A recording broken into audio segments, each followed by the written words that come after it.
The prosperity gospel. The prosperity gospel is a money-focused, get-rich-quick, say-it-and-claim-it message.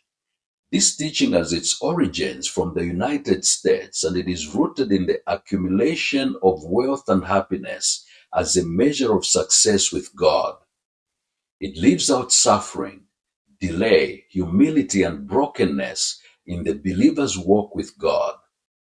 Some, by promoting the idea that Christians must give financially in order to receive God's blessings or healing, also use the prosperity message negatively.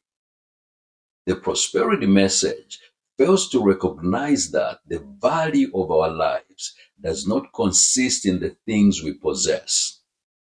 The things we own cannot measure the value of our lives. Jesus warned his disciples against the addiction to material things. Luke chapter 12, verse 15. It teaches people to focus on getting and giving only in the context that it is an investment and you get back what you have given. Therefore, when there is no apparent return on the so-called investment of giving, many believers get disillusioned with God, and it ought not to be so. At its core, the prosperity message is selfish and materialistic. Church members are constantly under pressure when they are urged to sow more and more financial seed in order for them to reap bigger rewards and achieve wealth. God requires us to bring our gifts and offerings to the local church without pressure or guilt. God loves a cheerful giver, 2 Corinthians chapter 9, verse 7.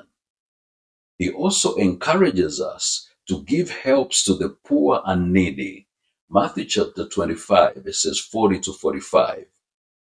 God cannot owe any man. He in turn blesses us back in multiples of what we have given. Greed is preached from the pulpit when prosperity preachers boast about how expensive their suits, shoes, watches, cars, houses, and planes cost. Greed is preached from the pulpit when believers are taught that spirituality is measured by the amount of material things they accumulate. Some opportunists have planted churches not out of the burden to reach lost souls, but as a means to accumulate wealth through manipulation. The prosperity message promises instant results and overnight success.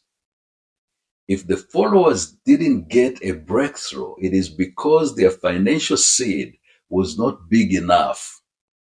In Africa, the church is growing rapidly, and so is the prosperity message, but poverty has not reduced much. The message is flawed when, on the most part, it is only the preachers who are prospering at the expense of the followers. This creates a stark contrast in the lifestyle between the preacher and the followers. The preachers build mansions surrounded by shanty compounds. It is a pyramid model of prosperity where the preacher at the helm gets the most reward. In Africa, this extreme teaching has some Pentecostal Christians simply trade their occult oracles for their pastors. Before Christianity came to Africa, many Africans participated in the worship of indigenous gods, and the culture of sacrifice to such gods was prevalent. People visited with witch doctors and sacrificed chickens, goats, or cows to get prosperity, healing, and protection. They poured offerings on the ground so that the gods would hear their prayers and accept their sacrifices. Today, similar practices continue, except in many cases, people now have been taught that they need to bring similar sacrifices in form of money to a pastor in order to receive favor from God. The people who follow these pastors are reminded that their promised blessings will not come unless they give large financial donations. Prosperity preachers sell their members short when they teach them to simply confess that money cometh, based on Mark chapter 11, verse 22, causing disillusionment in many of their followers. They fail to teach that money does not grow out of thin air.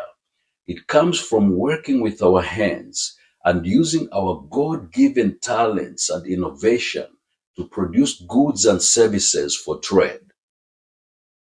The Lord will open to you his good treasure, the heavens, to give the rain to your land in its season, and to bless all the work of your hand.